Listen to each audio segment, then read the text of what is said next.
Memastikan keamanan menu MBG, para kepala sekolah diajak mencicipi 10 menu MBG yang berbeda.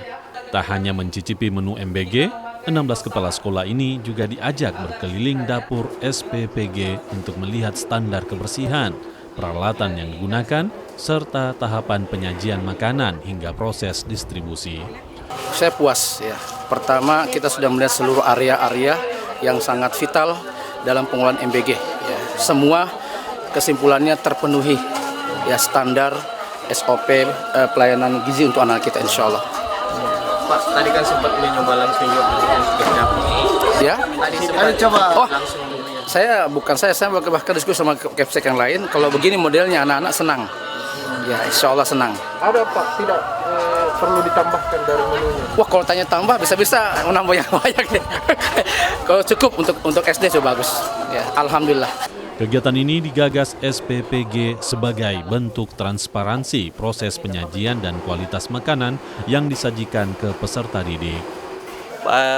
Kita berkegiatan untuk perkenalan dapur kami atau SPPG kami bahwa menu yang kami sediakan seperti ini.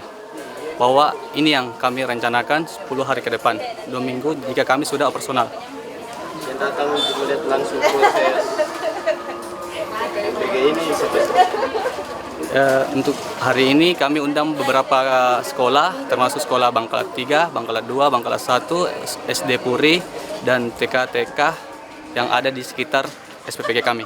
Tujuannya itu bahwa guru-guru dan kepala sekolah lebih meyakinkan kepada siswanya bahwa program ini sudah sesuai SOP atau standar yang diberikan oleh Badan Gizi Nasional.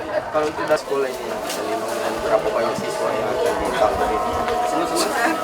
Sejauh ini ada 16 sekolah, namun rencana jumlah totalnya itu kurang lebih 3.200. Kegiatan ini menjadi kerjasama SPPG dan pihak sekolah untuk menjaga mutu pangan dan kesehatan anak-anak. SPPG Manggala Bangkala 3 akan memenuhi kebutuhan 16 sekolah setingkat TK dan SD dengan jumlah siswa 3.200 orang. Rama Pratama, Kompas TV Makassar, Sulawesi Selatan.